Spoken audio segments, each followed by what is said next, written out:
Hey folks, and welcome back to the Inside the Mix podcast. If you're a new listener, welcome, and don't forget to hit that subscribe button.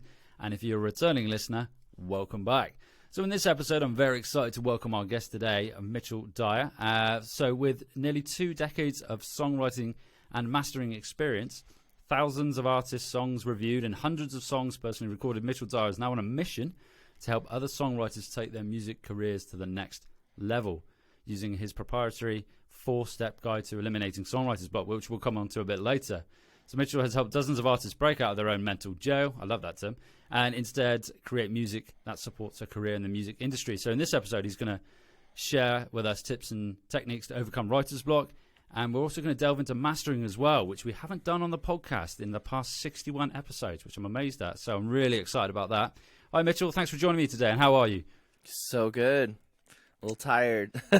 Yeah, fantastic. So for the audience listening, it's 1 p.m. in England, and it's 6 a.m. where Mitchell is. So it's good for me, but less so for the interviewees sometime in terms of the time zone. But what I'd like to start off with, Mitchell, is just a bit about yourself, really, and the story behind you as a and your work in the music industry. So you can tell our audience a bit about how your musical influences growing up and how you grew into the music industry. Yeah, it's in a sense, it's been since birth. It's an interesting background. My father's been in the entertainment industry as an opera singer for my entire life. And so he would always travel and all across the world. I mean, we wouldn't really get to go with him, but we got to experience the ups and the downs that come with being in a music entertainment career.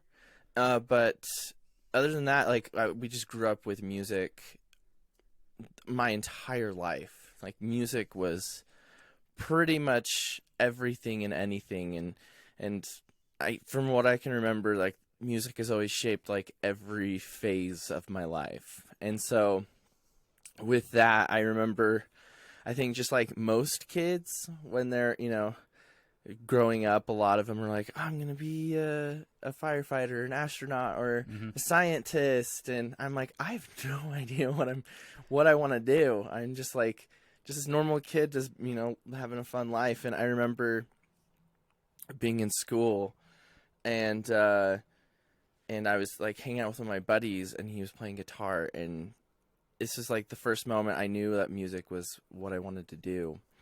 And he started playing, and it was just so natural for me to just have a picture come to my mind and just make up and this melody as well.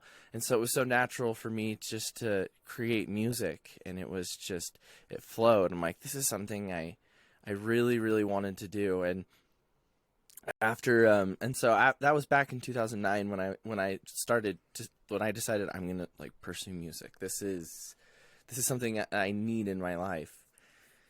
And so it went on after, 15 years later, being in 2 different bands and learning the business side and learning, the creation side of just creating material, and then just creating hundreds of songs, being in different studios, recording music, and then just hungering, which led me to, I wanted to understand, the ins and outs of the creation of a song. Taking what I had in my head and taking to the finish line of a polished professional song that people could listen to and stream, which led me to becoming a mastering engineer.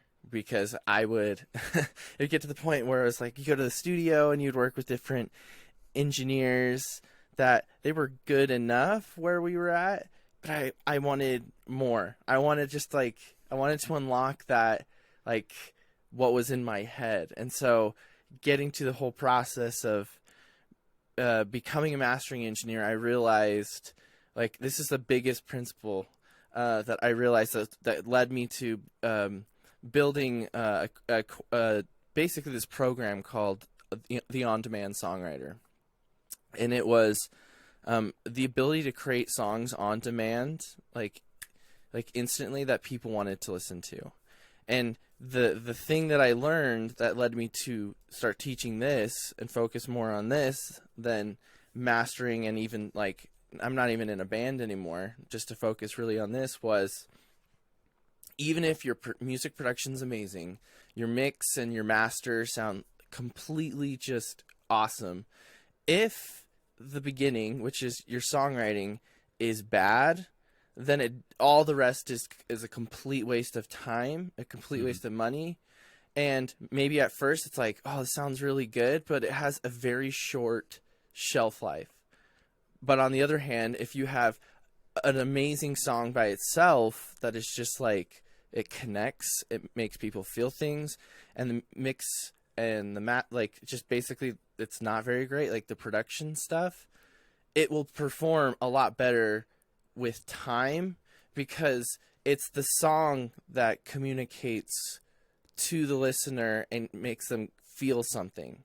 It's not like the average listener is like, oh yeah, like I love the 1176 compressor that they're using in this. And the average listener doesn't know the gear. All they know, they can tell what's a good song and what's not. And they can't tell like, oh, this, like if you put them back to back, like this mix was, and mix and mastered was done like professionally here, and then like an average person did this, and put them back to back, then they would notice. But just with an initial listen, they can say this is a good song or it's not. And so for me, I want to teach people how to go from writing just like these okay lyrics and this okay like song to actually like writing amazing songs, so they don't have to rely completely on just like the mix and mastering to like make it sound like bougie and awesome. Yeah, there's a lot to unpack there. So right at the beginning there, you mentioned that you've always been in a musical household, which is when I'm interviewing artists, producers, engineers, it generally is that way. And it's interesting. I've never has an interviewee's parent been an opera singer, so that's a first, and that's amazing. And you got to see the ups and downs, as you mentioned there. And then 2009, you went to you sort of like were influenced to start that band. And once again, it's a similar pathway, and it's a similar pathway to my own, because I was in a band for years and years and years, and the listeners probably know this because I mention it quite a lot. Probably shouldn't.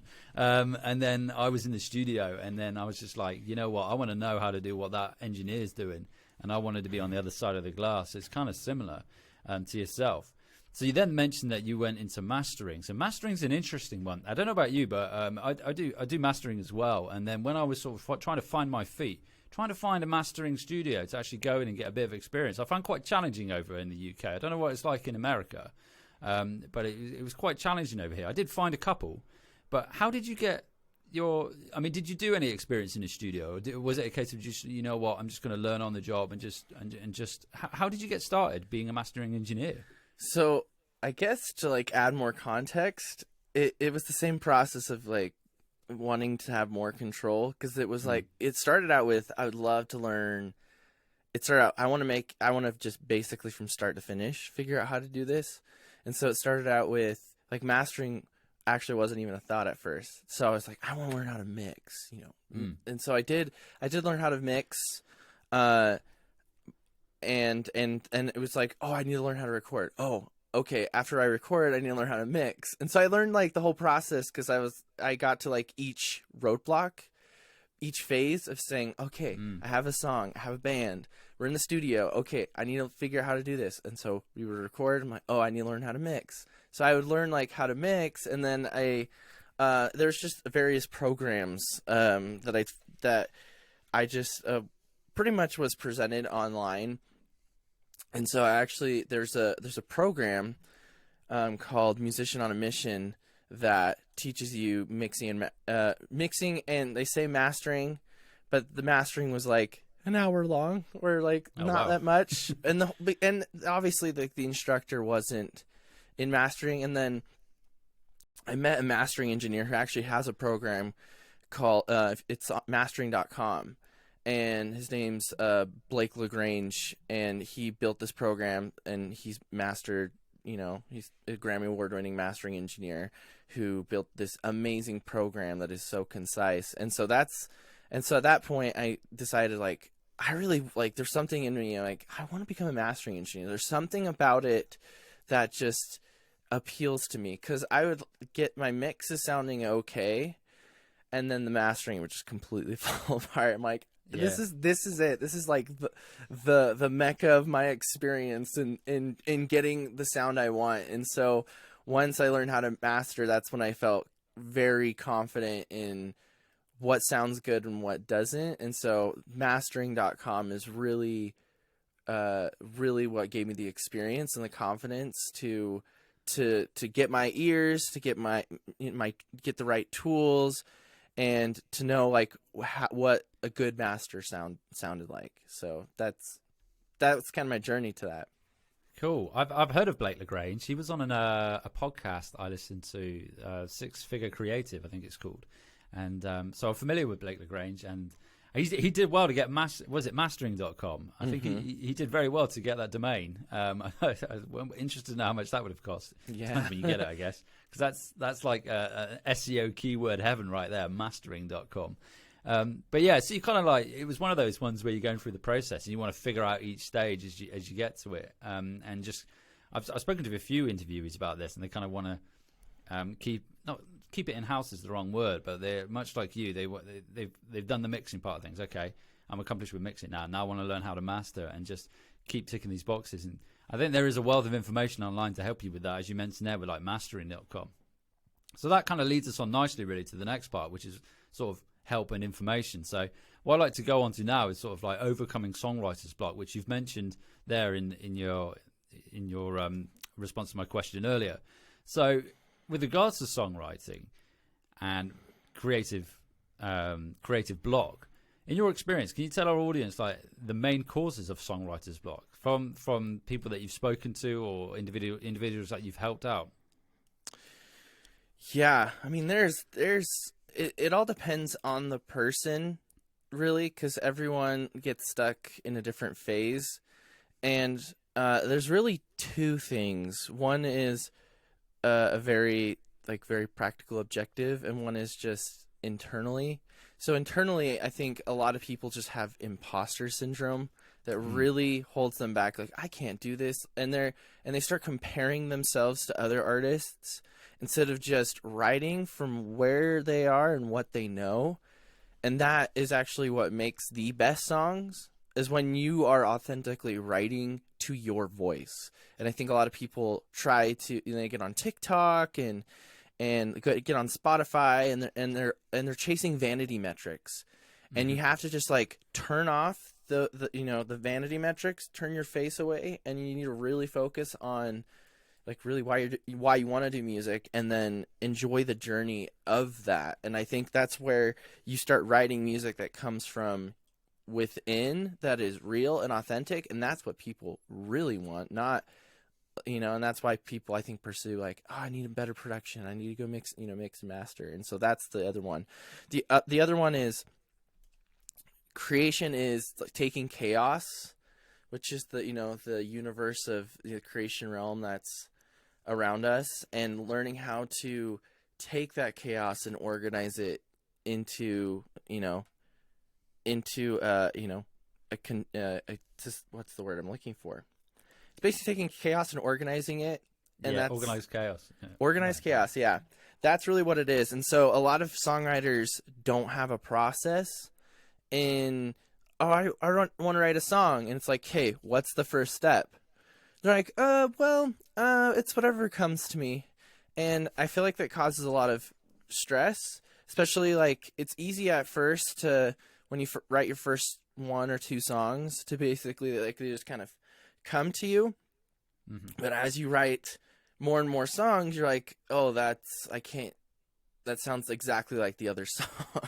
And so it's, how do I create variations, different iterations of a song, and do that like on a daily basis, especially when you want to turn it into a career. Like, I think the other thing I've seen that causes a lot of writer's block is when they're put under pressure. It's like, oh, I want to be signed by a label. So they get signed by a label, and it's like, all right, you need to, in the next like 3 months, you need to write 50 songs. And all of a sudden they're just, and then they have 0 songs come to them. And that's because they do not have a process to basically like where do I go for inspiration? You know, like pulling from that and then just plugging into like a specific like work process, just like really anything you do, like with mixing and mastering. Like where do you start with the mix? Where do you start with the master? There's a process around that. And I think songwriters don't really have a process. It's just like, oh, I guess I start with the lyrics, or, oh, I start with the melodic idea. Like there's not a process. And so that, I think when you don't have a process, major writer's block comes in. Yeah, I would agree with that. And I think imposter syndrome, so you mentioned there, I'll go with the first one, imposter syndrome, that comes up a lot. I've mentioned it a lot on this podcast, and I listen to other podcasts as well, and it's frequent, not only in songwriting, but in many, many creative industries in general. And it's a hard one, imposter syndrome. I mean, when I started this podcast, I had imposter syndrome. I was thinking, like, who's going to listen to a podcast that I create? Is it going to be as good as everybody else's? And you start comparing yourself, which is exactly what you said earlier. And then you have vanity metrics as well, which is, I mean, that's a whole episode in itself in regards to like social media and stuff like that, man. But then the organization side of things, and the disorganization, I totally agree with as well. Both with songwriting, mixing, and mastering, as you say. So, with regards to those issues, with regards to songwriting, what tools or resources are there that can help overcome songwriters' block? So there's So for like solely on like lyrics and like if you want to like improve like your word game, I wish I had my books with me. There's a song called "Writing Better Lyrics" by Pat Pattinson, and I'm pretty sure he's taught at Berkeley. But that's a really, really good book that I've read, because there's a lot of good practical exercises from that help you practice the lyric form of things. And I guess to plug myself, if you want to check out my TikTok, ondemandsongwriter.com. And then I have a free 4-step guide. It's called the Eliminating Songwriter's Block. It's literally 4 steps where you all the books and information and my experience from that. It's what crafted this 4-step guide, where it's really finding a hook, which is like what gets someone to listen to you, and then creating and then it's really just the step of you start with the lyrics, and then at the end, the 4th step is where basically like the song starts communicating its message, and usually it's like you'll have like a song like a melody idea, and because it's usually a lot of people, they'll write in 2 ways. They'll write, which I've found like both work, but this one's more I think simple, is where you start with basically your lyrics and they're all ready to go, and then you write a melody around that, and so that's the way I've taken it, and so that's a great resource I offer. So that is you can actually access that. I don't have a web page quite yet for it, but if you go to On Demand Songwriter on TikTok, the link in my bio will give you free access to that 4-step guide. Fantastic. I'll put a link to that in the show notes as well. So for the audience listening, there'll be the link there, which can take you to that. It's interesting you mentioned they're starting with lyrics, because being a songwriter myself, I always outsource the vocals and the lyrics as well, because when I was in the heavy metal band, I could write lyrics for heavy metal because it was quite easy. It was always quite dark, like witches and stuff like that. But when it comes to because now I do sort of like synth pop and things like and music like that, I kind of struggle to come up with lyrics for it. What would you say to someone then who isn't proficient with lyric writing and they want to start with sort of like, I don't know, the melody first, or maybe a chord progression? So really, this is when I've taught one-on-one to songwriters. The first thing, the very, very first thing that you need to do in order to get instant inspiration at any time is your streaming service. So if it's Spotify, I use Tidal, but I recommend building a playlist of your artist. You title it whatever you want, your name or your artist name, and then from there, putting the 30 to 50 songs of artists that inspire you, or I'd probably say artists that have something in it that you want to sound like. So if it's like, for example, I love Phoebe Bridgers, and she, like her lyrics, for example, her lyric writing and how like it flows. I put that in there in order for me to get in the lyric flow. So that's a good start. If I wanted to get a particular sound out of like my music, I'll add artists like I like Band of Horses, for example, and so they have this like particular sound that like, oh, I want this like this alt rock, indie rock sound, and so I add artists that have that because then I can get my brain into the world. Because whatever you listen to is really like what you create, and so if you have, I call it an IRT playlist, an inspiration reference track playlist. And nice. So I learned about like in mixing and mastering, you use a reference track all the time. You need to, because the client says, I want my song to sound similar to this. And in that, you'll know exactly, okay, these are the frequencies I need to boost. These are where I need to cut. This is the kind of compression I need to use on like the drums. Like it makes it so you can get like a similar sound. And so I said, why not do it in songwriting? Have a reference track, like a whole playlist of reference track is what it is, so that I want to write a song that's like M83. And so you pull up an M83 song that inspires you, and you're going to find a starting place there. And so that is the first thing I tell everyone to do, is build a playlist of reference tracks that you want to sound like, and then use that whenever you want to start your songwriting, just to get your brain like into that world so that you can start writing your own version of it, of your creation. Yeah, it's fantastic advice. And what you mentioned there about mix and mastering is something that I do myself. And it's interesting you mentioned about a songwriting playlist, because it's something I adopted about probably last couple months of last year. And for the audience listening, do it. Take that advice, because it really does help. It really, really does help kickstart the songwriting process. So I'm totally with you on that one. And you mentioned there about mixing and mastering and reference tracks. So it kind of leads on nicely there. A nice segue, as it were, into the next bit, which is about mixing, or rather preparing for mastering. So we've got our mix or production. We're going to prepare it for mastering. So can you tell our audience a little bit, or maybe some key tips during the mixing and recording that will help the mastering process? Yeah. This is probably the biggest advice. And I think a lot of people, they never, especially if you're doing it yourself, always separate your mixing from your master. Because a lot of tutorials I've seen on YouTube, it's, all right, we have it mixed, and they like mix. They have their mix on a mix bus, and then on the master bus, they start doing all their processing on the mastering bus. And it's like, no. You got to keep your mixing separate, bounce it to one track once it's done, and then open a completely new session if you're going to do it yourself. Because again, the problem that like really kills mixes and masters altogether is the more time you spend on a mix, the more objectivity you lose.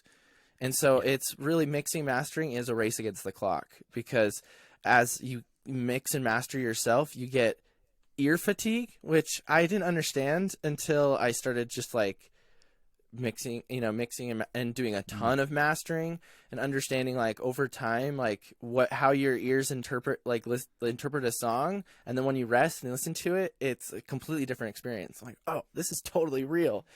And so really like making sure that when you're mixing, make sure it's like a completely separate project. Now, if you're going to be working with a mastering engineer, like the things you need to do in order to get your master ready is basically, if you do have anything on your master bus, for sure remove a limiter. Do not have a limiter on there, because it makes it impossible for a mastering engineer to do anything. And then really just like remove everything from your master chain, unless like you're using your master chain as your bus, your mix bus. That would be my only recommendation.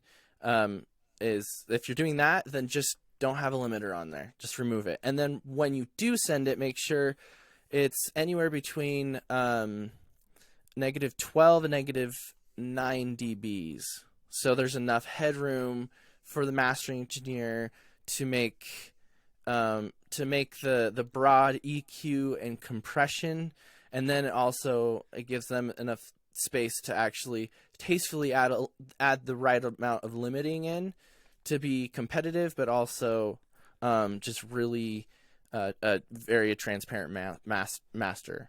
So those would be like my quick pieces of advice for preparing a mix for mastering. Yeah, excellent stuff. So just to sort of reiterate, you've got the separate sessions, which I think is pivotal and it is key. I've never actually tried to master in a mix session, even when I was way back in the early days of my audio journey. And I'm not entirely sure why you would do it. It seems crazy because I think it also leads to you tinkering more with the mix. Because you'll start doing something mastering, you're like, oh, I'll quickly go fix that in a mix. And then it knocks everything else out of whack as well. It's got to be separate sessions all the way. So 100%. And it's great that you mentioned there about how to prepare a mix as well to send to a mastering engineer, because I get asked a lot how to prepare a mix. And once again, the internet is full of information and a lot of conflicting information. So it's great to have that as well. So I think one key question then would be, so if you are in the process of outsourcing your mastering and you're looking for an engineer, what should you look for? I mean, are you looking for genre specific? Are you looking a portfolio does help?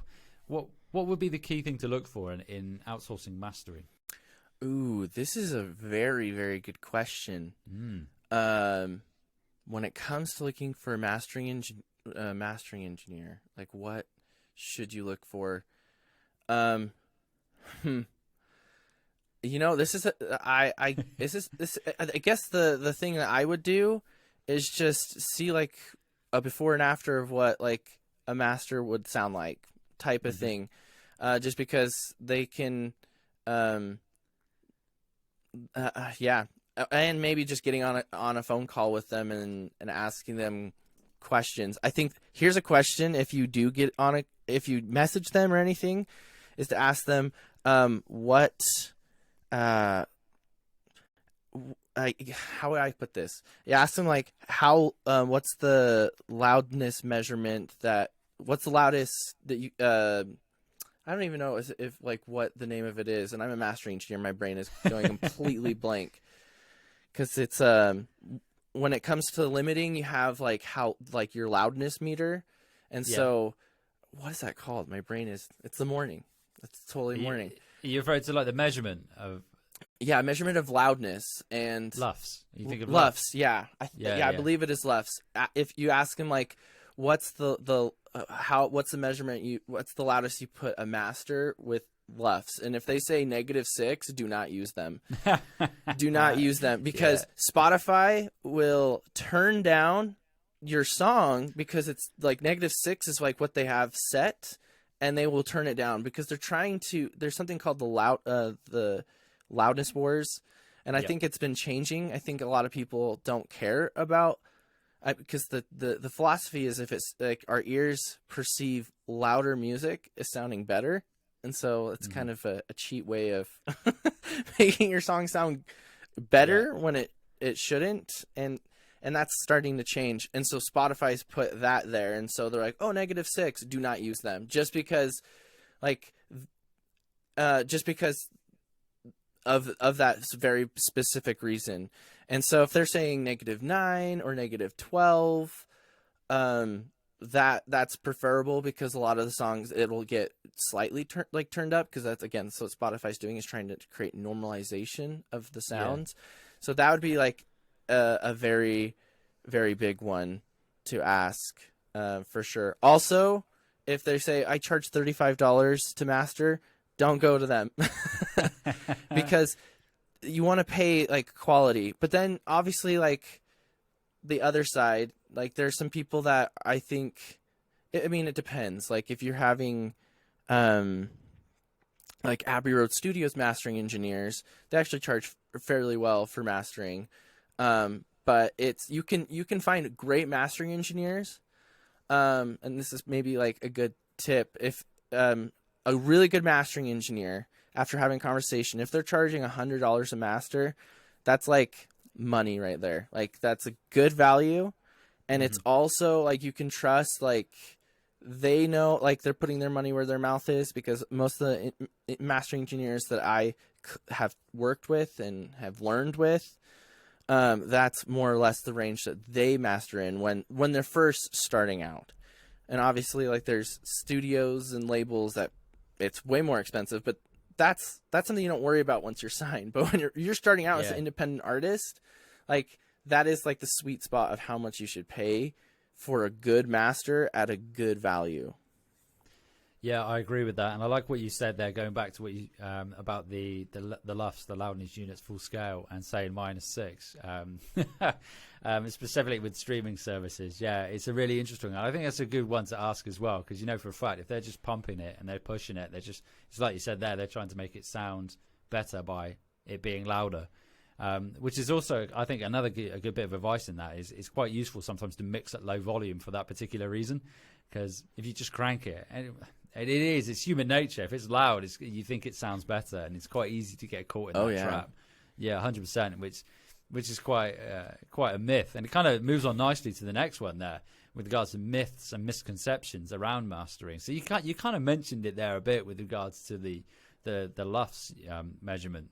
Are there any sort of myths or misconceptions, or maybe the biggest myth and misconception surrounding mastering? The biggest one is Blake LaGrange actually uses this example in his course, is if you compare your mix to like a Honda Civic, you can only you can't turn it into like a Lamborghini, because your song is the way it is, and you can make it sound like a Honda version sports car. It could be like an Acura, which is like the luxury version of Honda. So you can do that because because of how the song is. Mastering can make it sound really polished, really professional. Like, it can compete against the most professional songs, but you can't make like a folk song sound like a pop song in the sense of like sonically and very objectively, unless it's like already set like that, where it's like a folk pop song in the mix and in your songwriting and in the music production.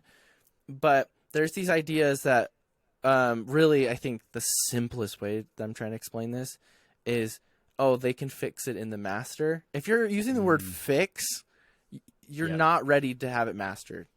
Your song, it basically, like, and this is what I learned from Musician on a Mission, which is, if you know Rob Mays, he's an amazing dude, but he always says, make your mix as if you're mastering, like mix as though like you don't need any mastering. And I like that philosophy, because you make it as great as it can sound in the mix. And so at the end, the mastering is only for polishing. It is literally the icing on the cake. Like, you take a cake and you can eat it and it'll taste really good without icing.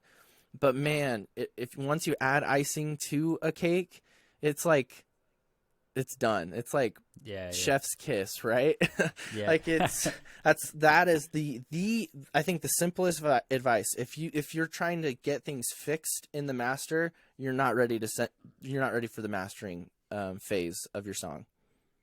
Yeah, fantastic advice. And in the UK, we have a phrase for that, and it's kind of like make a silk purse out of a sow's ear, which is essentially what you're saying there as well. And it's also about what you say about fixing it, and it goes back to recording as well. Because I know when I was doing a lot of recording, and you tell people, like, get it right at source. You don't want to fix it in the mix, and then it moves on another level. Okay, whereby you want to get it right in the mix. You don't want to fix it in the mastering, and I totally agree with that. And there's a really good analogy I heard. I think I cannot remember the mastering engineer who said it there. You can imagine a mastering being like, you've got a window and your song is the window, and the mastering engineer is just there to like clean that window so you can see through it perfectly. And it's kind of, I always like that analogy of mastering, which I thought was quite nice. But definitely, I totally agree with that. It should not be where you are fixing things. And I have had it where I've had songs submitted and I've been told, this is wrong, and I'm kind of like, well, you probably need to go fix that first before you send it to me, and then I'll do something with it. So no, fantastic advice. So my last question with regards to mastering is, you touched on it earlier there with Spotify, and the loudness wars. As you say, I think we've gone past the loudness wars. I think Death Magnetic by Metallica was always the pinnacle album for me when it came to the loudness wars. Yeah, I might go give that a listen. Actually, I probably won't, because I'll end up with ear fatigue and won't be able to do any more interviews today. But yeah, with mastering for streaming services, because they do. What I've seen online and what I've read over the course of the previous years is, with Apple, with Spotify, and Tidal and various other platforms, Amazon.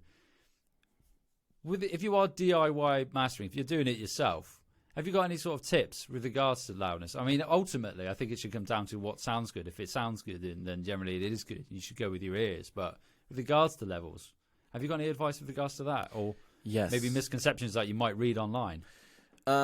Misconceptions. Well, there's always, especially there's this TikToker. It's just a random TikTok. I wouldn't say a TikToker, but a TikTok I came across that was mastering advice, who has contrasting. It's interesting, and it has to do with your LUFS level, because there's some people that I think are a little bit. Again, because I do think there is this audio psychological thing that a song does sound like. I can't tell you, when I was first learning how to master, and I would send it to my family to what do you think? And they would when I compare it to other songs on Spotify, yours sounds good, but these other ones sound better. And when I compared it, the other ones were louder.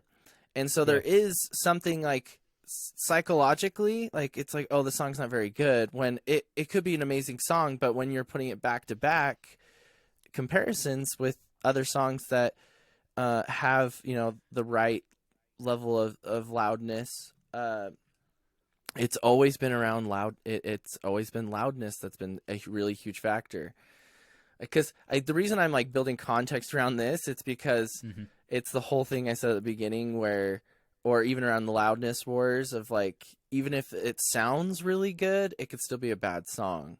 Yeah. But this is a case where you can have an amazing song, and you have the loudness needs to be competitive. It needs to be. And so people will say -12 is where you want your loudness meter.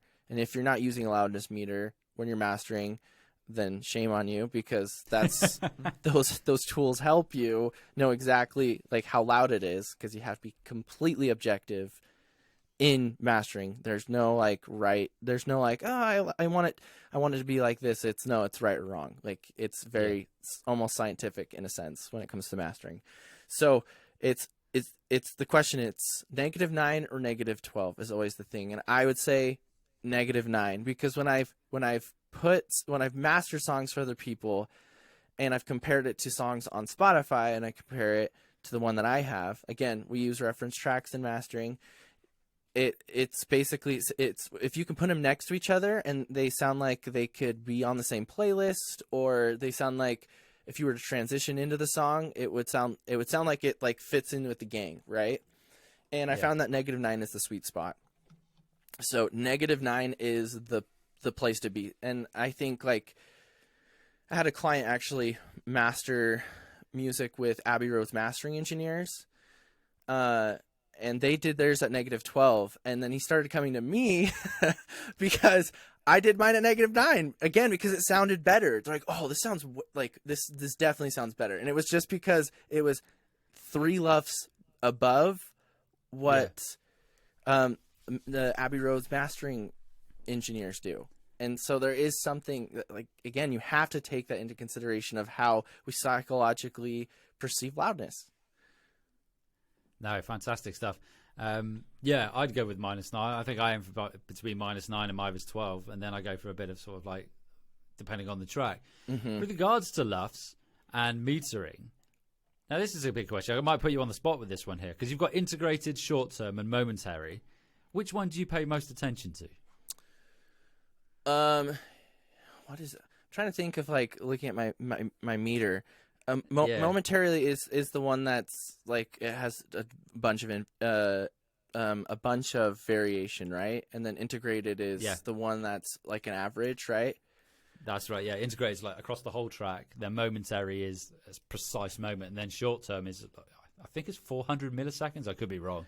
So Could be wrong. I think I use integrated. Well, I do like a two-step thing. Integrated is the primary, and then momentary is the secondary. And it's because sometimes the meter will do like it's basically like when it does. Sometimes you'll see like because it's basically the average is what you're going for. Yeah. So integrated gives you like, and that's what Spotify looks for. It's not looking for this momentary. It's like over like the loudest part of your song, like the average of that, like how high does it get? And if it stays around -9, if it does go a little bit above -9, it's like -8, -9. Like if it just peaks over the -9, it should be fine. And usually you'll see the momentary, like it goes up even like to -7, but it's like a note, it's a vocal part, it's a symbol like that. Maybe it's like maybe cutting through just a little bit. But if the average is around like, and even with that, actually, I try to like even like keep it below that. And so if it's peaking just barely above -9 with momentary LUFS, and then it's like anywhere between like 10 and 9, like throughout the loudest part of the song, and then I'm like, okay, I'm good with that, just because because the average does change if it goes up to -6, momentarily. Yeah. But that's what I start with first, is like getting that right, and then seeing like, okay, it's at -10, like I do want to get more out of it, and then seeing the momentary and being like, oh, it's like it's like moving like up to 9 and up to 10. I'm like, okay, that's a good spot. That's a good spot to like get your loudness at.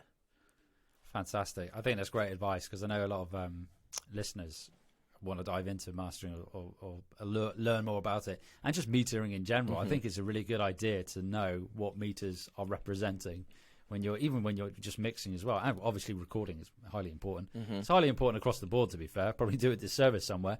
But yeah, knowing what meters and what they're referring to, I think, is pivotal to success. Particularly with mixing as well, when it comes to gain staging. Because, I mean, once again, that's a whole nother episode in itself with regards to the pitfalls and misconceptions and how to properly gain stage a track. But we're coming towards the end of the episode now, Mitchell, which is this has been fantastic. Because I said at the beginning here, it's the first time I've ever been able to talk about mastering on the podcast. So I've really, really enjoyed this. It's been great. And I know the audience is going to get loads out of this. But where can our audience find you online? So you've mentioned TikTok, and you've mentioned the Eliminating Songwriters Block resource that you have. Do you just want to go through those a bit again, and maybe some other bits and pieces that you might have? Yeah, so right now it's just the on-demand songwriter, which is on TikTok. As a matter of fact, probably after this airs, this Friday, we'll actually have a website up. We're actually getting ready to launch a whole course that's around the free resource, which you can get. I would, again, because I don't have a website, if you want to access the 4-step guide in eliminating songwriter's block, you can go to my TikTok, and it's link in bio. It's like the only thing that's there. Fantastic. I was going to say, this episode will air after this week, so it's going to be a few weeks. So I will put that link for your new website in the episode description. Okay. So audience listening, yes, the link will be in there. It should be, it should be ondemandsongwriter.com is the name of the website. And so yeah, that's where you can. It should also have the resource for the free PDF is there as well, if everything goes according to plan with my web designer that I'm working with. So yeah, and then more to come, because we'll like after working with a bunch of songwriters and knowing like where people run into, we'll be actually launching a group coaching course that's all around eliminating it, like forever, like to never like struggle with it. So yeah, fantastic stuff. Excellent. I'll keep tabs on that, and do keep me updated on how all that progresses, and so I'll help push it my end, because there's a Facebook community group that goes with this podcast, and I think those would be excellent resources just to chuck in there as well. In fact, I'll put a link to the Eliminating Songwriters block in the podcast community group. Thank you. Today, to get that kick started. Fantastic stuff, Mitchell. Thank you so much for spending the time with me today, and I appreciate you getting up extremely early to do it as well. So, and I know the audience will appreciate it, because there's been a lot of great information that we've gone through today. So I'll leave you now to enjoy your breakfast if you haven't had it already. And once again, a big thank you for joining me on this. Oh, yeah, you're welcome. Cheers, buddy. I'll catch up with you soon. And it says stopping. I'm assuming it's stopped. And I think